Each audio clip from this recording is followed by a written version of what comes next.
I'm a young mother-in-law. My son got married around 4 years ago. They have been trying for a long time to have a child, but she is infertile. We get along like oil and water, to make it simple. The best way I have found to deal with her is to keep topics really neutral.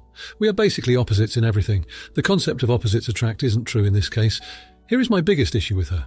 If she sees me doing something she doesn't like or doesn't approve of, she will drop the line of, "You better change or you won't see the grandkids." When it came out that she was infertile, it got so much worse. Some examples. I was eating junk food late at night and the line came up. I mentioned liking private school more than public, and again that line pops up. I mentioned I was going to vote for the Green Party, and that line came up. It happens every time. I've already talked to my son about it and talked to her directly. Now we were out at dinner and I was paying. The service wasn't the best, so I left a 15% tip instead of 20% or higher. She saw it and made the comment, "You should be more generous or you won't see my kids." I snapped and told her, "What grandkids, since you aren't giving me any?" She started crying. My son is pissed, and I'm wondering if I should apologize. Also, I know I will get comments about adoption or IVF. They are against both of those, since IVF isn't natural and adoption is buying a child. Those are their words. Now for a few comments for the first update. Comment 1. Not the idiot if she wasn't being such a jerk and so stupidly manipulative about kids she knows she can't even have. Then she wouldn't have gotten such a response back. You know you're infertile. You know kids are a low chance, and still you want to use that as your way of manipulating someone into acting how you want them to act. That just seems unintelligible to me, and like you're asking for a reality check, which is exactly what OP gave her. Was OP's comment mean? Yeah, but it was also a reality check that daughter-in-law needed to hear because of how she was acting. So in my opinion, OP gets a pass because she never would have made that comment if the daughter-in-law wasn't being such an insufferable, manipulative shrew. Comment 2. Not the idiot. Kids are an off-limits topic to most, simply out of respect. Her constant bringing up the fact is how this topic even got put on the table. It's also fine to not like someone. What is not fine is throwing our arbitrary and meaningless threats covered in cheeky one-liners versus setting real boundaries if she felt like you were so awful. It is entirely possible to have neutral relationships where you spend time with your son and her only on special occasions where everyone can remain civil. Marrying or birthing someone does not mean you'll love and connect with every single person in their lives, and that's perfectly fine. Comment 3. Not the idiot. She should not be holding grandkids as a bargaining chip just because she does not agree with you. Your son has to put a stop to this because if and when you do have grandkids, this relationship is not healthy. She is going through a lot and should speak with a therapist about her feelings instead of lashing out towards you. I do think you should apologize as it is a sensitive topic for her, but she is the jerk here. Now for the first update, so it's been a roller coaster. After the dinner incident, I gave myself some time to process and took to heart some advice given here about empathy. Then I decided to reach out to my son and his wife. I invited them to my house, neutral territory, and I made their favourite meal. When they arrived, I could tell they were on edge and expecting another confrontation, but that's not what I wanted. So I took a deep breath and then I apologized. I told my daughter-in-law that I was sincerely sorry for using her infertility as a weapon. I acknowledged the pain I must have caused her and confessed my own fears and frustrations. I promised that from now on I would only offer support and love. The air in the room was tense. My son held his wife's hand tightly, and I could see her trying to hold back tears. After what felt like an eternity, she spoke. She confessed that the thought of not being able to give my son a child had been eating at her and was causing her immense pain. She said the comment at the dinner was a manifestation of her fear, her grief, and her anger towards herself, not a control mechanism as I'd thought. We all cried that night. We shared our fears and frustrations. We talked about topics we'd never tackled before, and for the first time we really listened to each other. Over the following months, our relationship started to improve. It wasn't easy, and it took a lot of work from all of us. But we began to understand each other better and learned to communicate effectively. About a few months ago, my son and his wife surprised me with some news. After many discussions and counselling sessions, they've decided to look into surrogacy as an option. They said they were finally ready to explore new possibilities and thanked me for being supportive, especially my daughter-in-law. Just last week, they introduced me to their chosen surrogate, a lovely woman who's already a mother herself. Seeing my son and his wife looking so hopeful and happy was truly heartwarming. They're on their way to becoming parents, and I'm going to be a grandmother soon. In retrospect, I wish we'd had these conversations sooner, but I'm glad we eventually did. This journey has taught me a lot about empathy, patience, and the power of open and honest communication. I'm grateful we've moved past the resentment and are now looking forward to a future filled with love and understanding. Now for a few comments before the next update. Comment 1. You're not the idiot. It takes a lot of maturity and self-awareness to apologize and acknowledge the hurtful words you used against your son and daughter-in-law.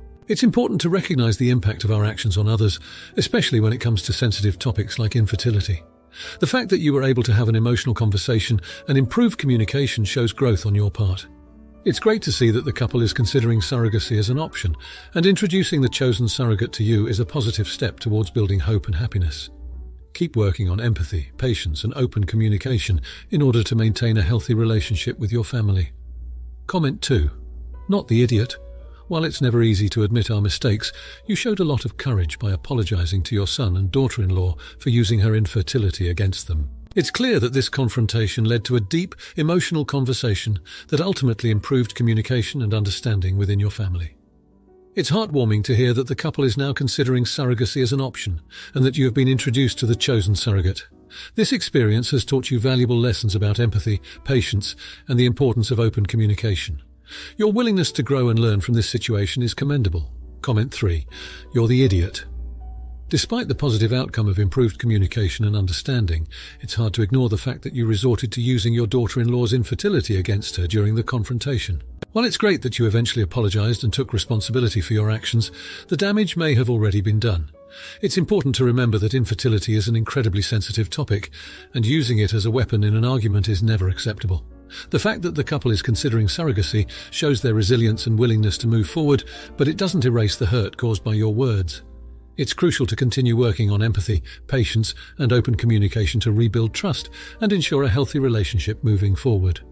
Now, for the second update, the suspense started brewing the day we met the surrogate, a bubbly woman named Clara. She was warm, kind, and charming, which made it hard to not like her. But something about her story didn't add up. She mentioned that she'd already carried 2 surrogate pregnancies, but seemed vague about the details. I brushed it off at first, attributing the inconsistencies to nerves or forgetfulness. One day, while dropping off some groceries at my son and his wife's house, I noticed a stack of bills on their kitchen table, all addressed to Clara. This struck me as odd. Why would their surrogate be receiving mail at their address? I couldn't help myself. I glanced at the topmost bill. It was from a fertility clinic, a late notice for a payment of $20,000. My heart dropped.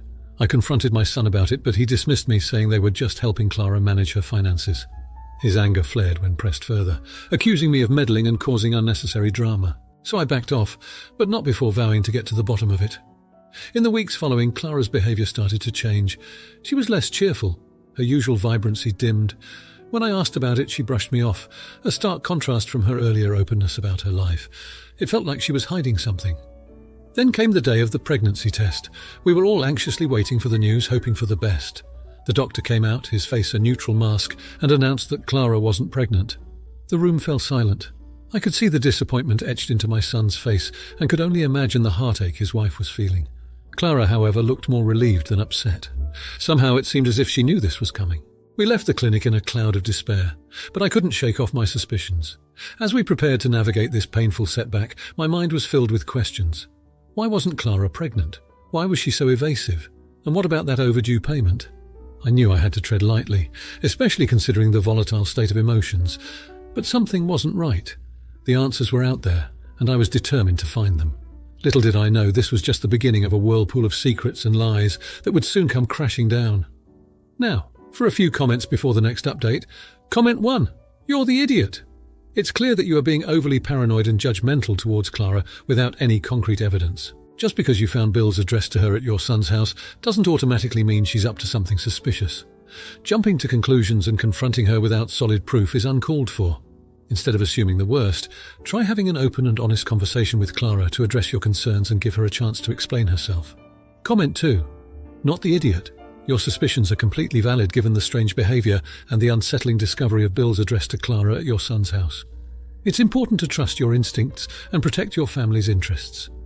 Clara's change in behavior and the relief she showed when the pregnancy test came out negative adds more fuel to the fire. You have every right to uncover the truth and ensure that your son and his wife are not being taken advantage of. Keep digging for answers and don't let anyone dismiss your concerns. Comment 3. Everyone sucks here. While it's understandable that you are concerned about your son and his wife's well-being, your determination to uncover the truth seems to border on obsession.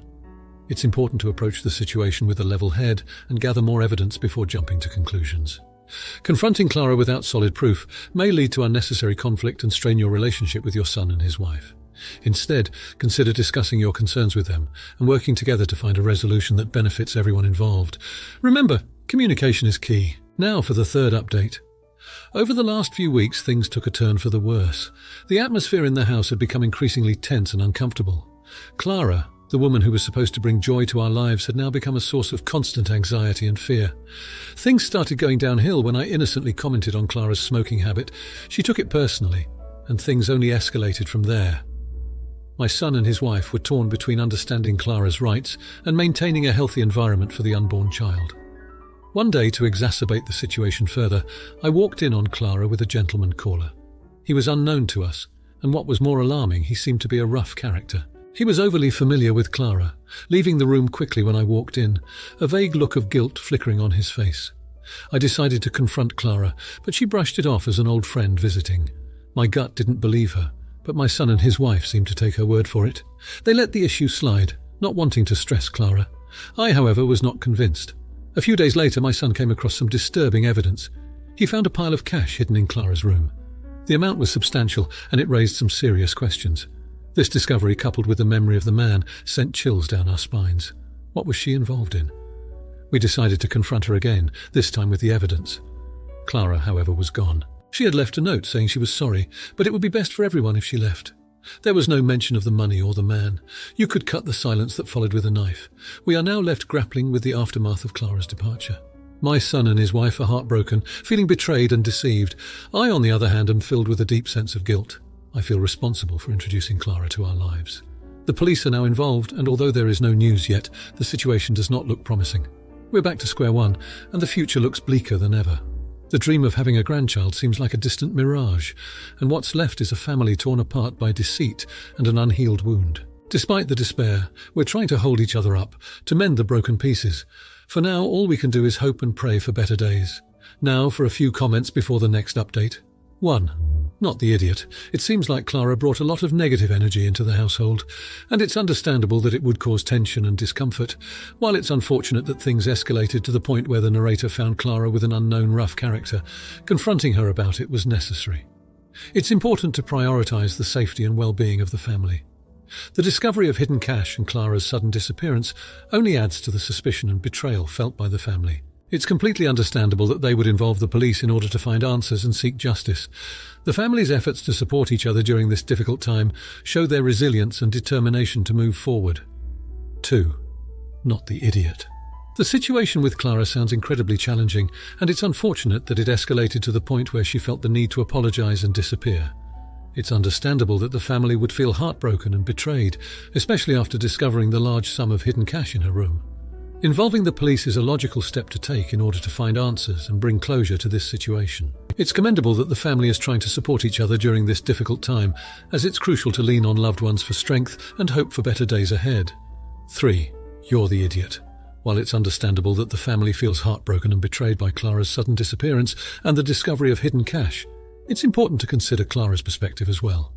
It's possible that she had her reasons for taking offense to the comment about her smoking habit and for bringing an unknown rough character into the house. Confronting her may not have led to a resolution because there might have been deeper underlying issues that needed to be addressed. Instead of immediately involving the police, the family could have tried to have an open and empathetic conversation with Clara to better understand her actions and potentially find a way to reconcile. It's crucial to consider all perspectives before passing judgment. Now for the fourth update. The last month has been a whirlwind. With Clara's sudden disappearance and the ongoing investigation, our lives have been anything but normal. The police have been largely unhelpful, offering little more than vague updates and empty promises. We tried contacting Clara's family, but it appears she had cut ties with them long before she came into our lives. They had no idea she even agreed to be a surrogate, and were just as shocked as we were. In their eyes, Clara was just a rebellious daughter who'd left home years ago. The situation took a turn for the worse when we discovered that Clara had a criminal record. Apparently she'd been involved in a couple of fraud cases, which she'd neglected to mention during our initial conversations. The agency we used to find Clara had clearly failed to do a thorough background check, and now they're facing a lawsuit. Adding to the drama was the discovery of Clara's connection to the rough character we'd seen her with before she disappeared. He's a known con man who's been involved in a number of scams. The police believe that the two of them were working together, and that the whole surrogacy arrangement was just an elaborate ruse to extract money from us. Our son and daughter-in-law are absolutely devastated. They've been through so much already, and this has just added to their pain. They've been considering other options, adoption, IVF, despite their initial reservations.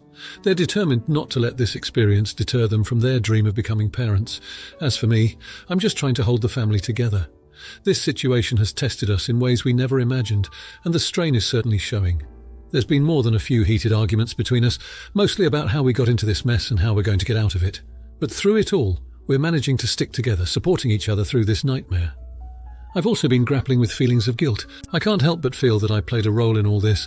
I was the one who introduced Clara to the family. I was the one who encouraged them to trust her. Now I just feel like a fool for not seeing through her lies sooner. But the saga continues. Clara is still at large, and we're left to pick up the pieces.